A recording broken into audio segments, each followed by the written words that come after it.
इससे पहले, ठीक है, धीरे धीरे बढ़ेंगे, क्या है, एक ही साथ में इतना सारा डोज तुम्हें दे दूंगा ना तो तुम्हारा दिमाग बिन्ना जाएगा। तो जो फनी स्टोरी है वो सुनाता हूँ, देखो ध्यान से सुनना, स्टोरी में भी दिमाग लगेगा, स्टोरी में भी दिमाग लगेगा। हाँ, पहले स्टोरी टाइम, फिर उसके बाद आगे बढ़ेंगे, ठीक है। चलो सुनो,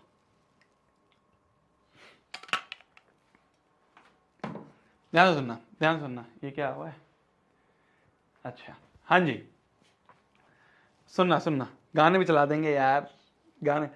आज आज आज सीरियस नहीं है, आज सीरियस ज्ञान नहीं है, आज सीरियस ज्ञान नहीं है, सीरियस ज्ञान तो रोज चल ही रहा है, बीच बीच में थोड़ी फनी स्टोरीज भी तो आनी चाहिए। सुनो मेरी बात, सुनो मेरी बात, अब मजा आएगा। ये मैंने पिछली बार भी बता रखी है, पहले भी एक दो बार बता रखी है, अब पता नहीं तुम में से कुछ बच्चों को पता होगी, कुछ बच्चों को नहीं पता होगी। मेरी जो 9-10 थी ना, जब मैं 9-10 में था, तो मेरी 9-10 में, अच्छा चैट्स को पब्लिक कर दिया जाए भैया थोड़ी देर के लिए, चलो ठीक है, लो दिख रही है तुम्हें? जिनको नहीं दिख रही एक बार रिफ्रेश कर लेना। हाँ तो सुनो, तो क्या हुआ कि जब मैं अपने 9-10 में था, तो हमारी 8th क्लास तक तो ऐसा था कि हिंदी और संस्कृत दोनों पढ़नी है, ठीक है, हिंदी और संस्कृत दोनों कंपलसरी है। हमें 8th के बाद ऑप्शन दिया गया कि या तो आप हिंदी ले लो या आप संस्कृत ले लो। या जिसको जिसको पता हो ना शांत रहना, बिल्कुल जिसको स्टोरी पता हो शांत रहना, ठीक है। पॉपकॉर्न ले आओ भैया, जा तू ले आ जा। तो 8th तक हमारी हिंदी और संस्कृत दोनों थी, और 8th के बाद हमें ऑप्शन दिया गया कि हिंदी ले लो या संस्कृत ले लो।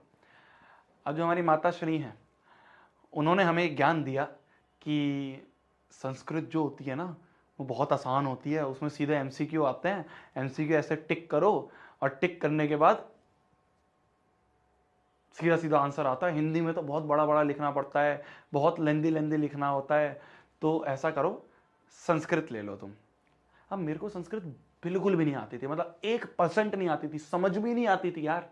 मैंने 8वीं तक भी, मेरे को पता है मैं किस तरह से पास हुआ हूँ संस्कृत में, पल्ले ही नहीं पड़ती थी वो इतने सारे धातु रूप शब्द रूप ये वो, भाई बस किसी तरह से मैं 8वीं तक पास हुआ था। पर पीयर प्रेशर है ना, पीयर प्रेशर हो जाए या फिर मम्मियों का प्रेशर हो जाए। मेरी जो ताई जी थी वो भी टीचर थी और वो संस्कृत ही पढ़ाती थी, तो उन्होंने भी मेरे को बोला कि नहीं नहीं शोभित संस्कृत ले, संस्कृत में क्या है ना एमसीक्यू आते हैं, डायरेक्ट डायरेक्ट टिक करने होते हैं, फुल फुल नंबर आते हैं, हिंदी में तो बहुत ज़्यादा लिखना होता है, हाथ दर्द हो जाते हैं। अब भैया पीयर प्रेशर में आके मैंने संस्कृत ले ली, ठीक है। अब मैं क्लास में एक ऐसा बच्चा था जो, मतलब तुम ये कहोगे यार ऐसे टॉप तो कर देते थे हम, पर ऐसा होता ना कि रौला होता है ना, समझ रहे हो बात को, कि ऐसा होता है कि भाई मॉनिटर भी हम ही बन रहे हैं, कांड भी हम ही कर रहे हैं सारे, है ना, हाउस के कैप्टन भी हम ही बन रहे हैं, मतलब टीचरों के साथ भी अच्छी जान पहचान है, गुंडू लोगों के साथ भी अच्छी जान पहचान है, जो क्लास के सो कॉल्ड गुंडे होते हैं ना, तो उनके साथ भी अच्छी जान पहचान थी। तो हमने क्या करा, अरे सुन तो ले, अब सुन तो ले, जिसको पता है सुन लो। तो मैंने अनाउंस करा क्लास में, मतलब अनाउंस तो क्या करा मैंने, मेरे से पूछते थे जब लोग क्या ले रहे हो, तो मैंने बोल दिया मैं तो संस्कृत ले रहा हूँ जी, फुल चौड़ा में मैंने कहा संस्कृत ले रहा हूँ। तो क्लास के बहुत सारे बच्चे इन्फ्लुएंस हो गए, मेरे साथ संस्कृत ले लिए, ठीक है।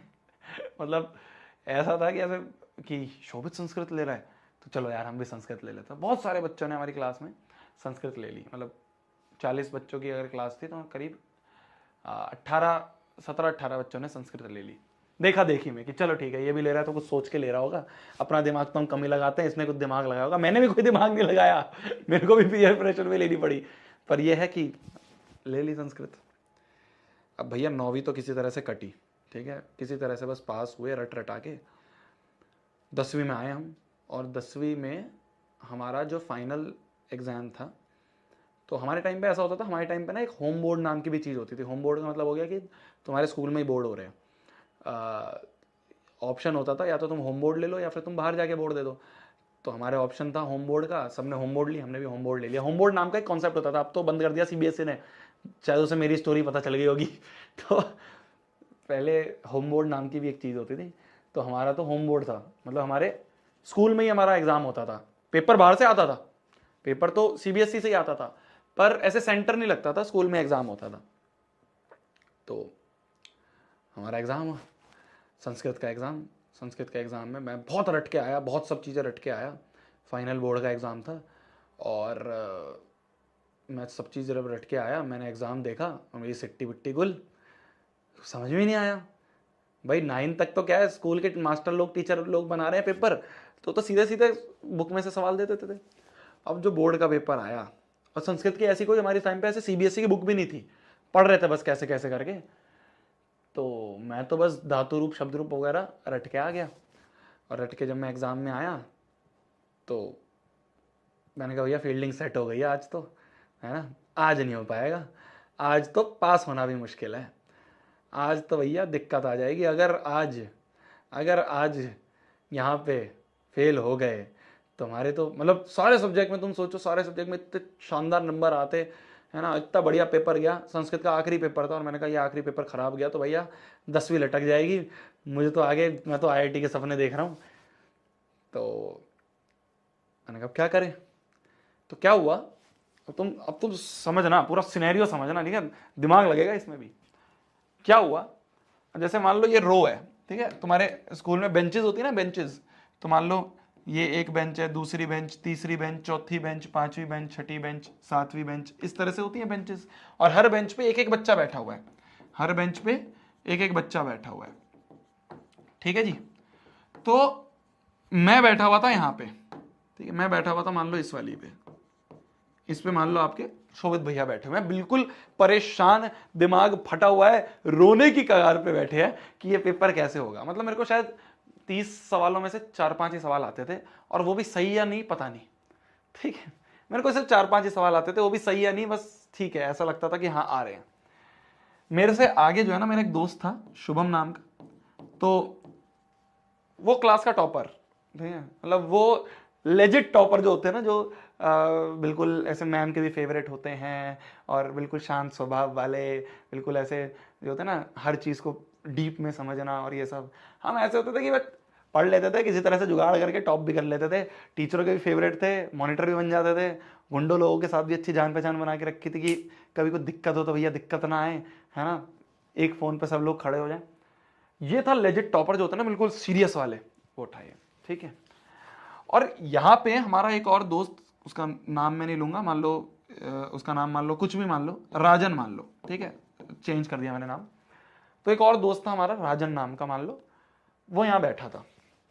दोस्त मतलब ऐसा कोई दोस्त नहीं, बट ठीक है, हमारे तो क्लास में जितने भी बच्चे थे सारे दोस्त, भाईचारा, ठीक है, ऐसा कुछ नहीं था, बिल्कुल पक्के दोस्त है, बस भाईचारे वाली चीज थी।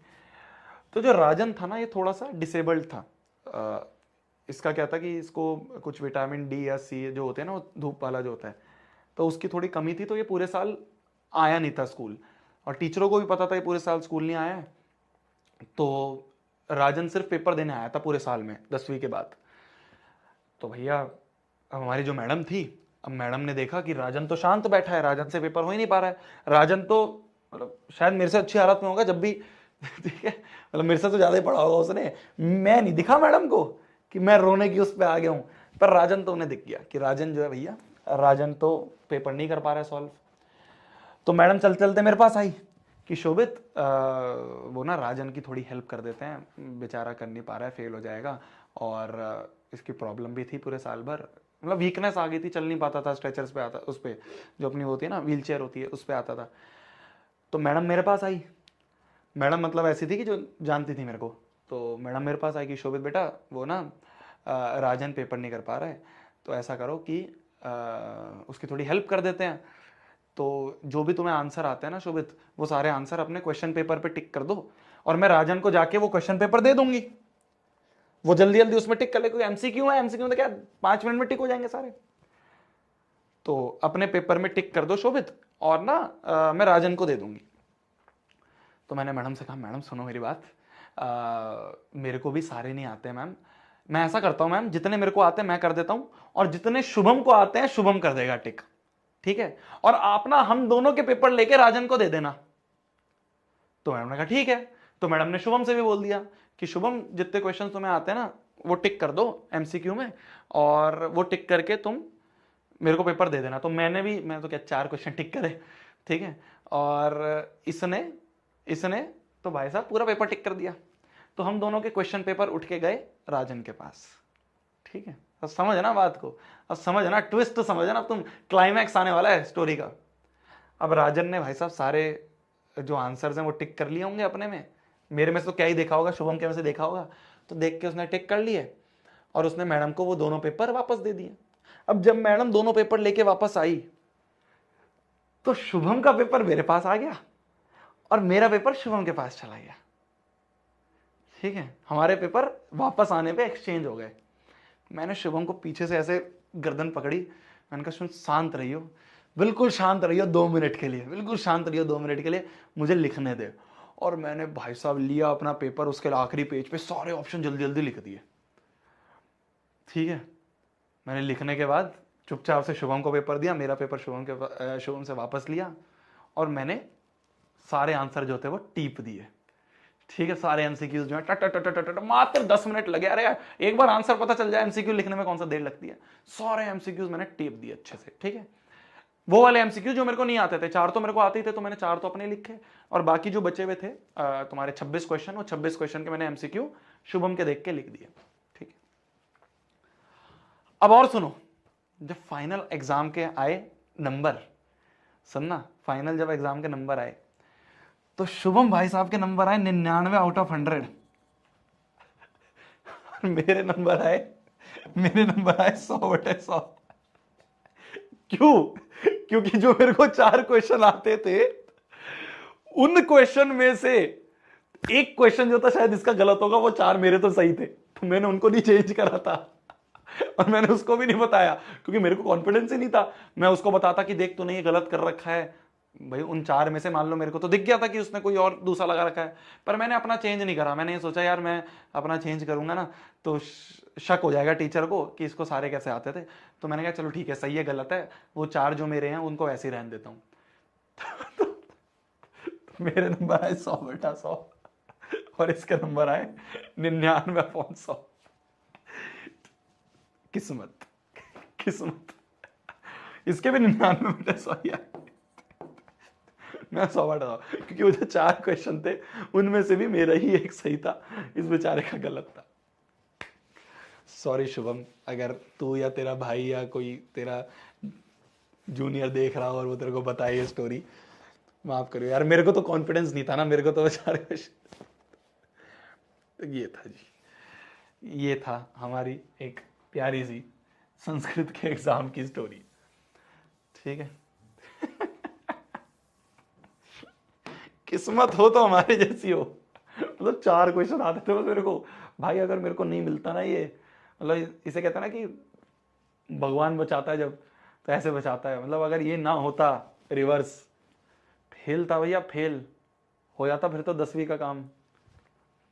सिर्फ ये चीज थी यार, मतलब देखो यार, देखो जब चीटिंग का मौका मिला तो क्यों ना करें, है ना। मतलब मैं ऐसे चीटिंग प्रमोट नहीं कर रहा हूँ बिल्कुल भी, बट अब यार बिल्कुल फेल होने के कागाज पे था यार मैं। कैसे पढ़ाता तुम्हें, है बताओ, मैं आ जाता क्या तुम्हें 10वीं पढ़ाने, बताओ, नहीं आ पाता ना, फिर मैं तुम्हें नहीं आ पाता ना, तुम कहते खुद तो तू फेलियर है, मैं क्या पढ़ाएगा, है। चलिए आ जाते हैं हम, थोड़ा माइंड फ्रेश हो गया ना, माइंड फ्रेश हो गया ना। अब तुम 2 घंटे और पढ़ सकते हो ना, पढ़ सकते हो नहीं पढ़ सकते हो 2 घंटे और। आज की स्टोरी टाइम में मजा आया। अरे यार सारा का सारा स्टूडियो का गेम है भाई साहब, मैं स्टूडियो में आता हूँ, गाने वाने बजते हैं ना, मजा आता है मेरे को, यहाँ अपनापन है। वो मैं पहले दूसरे स्टूडियो में था, वहाँ पे गाने भी नहीं बजा पा रहा था, मुश्किल लगती थी, बस मेरे को ऐसा लगता था यार वो बेचारे डिस्टर्ब होंगे जो और लोग हैं वहाँ पे। यहाँ तो मस्त है ना, 2 घंटे पढ़ सकते हो ना आराम से, चिल हो गए ना, चिल हो गए ना, अब तो मजा आ गया ना।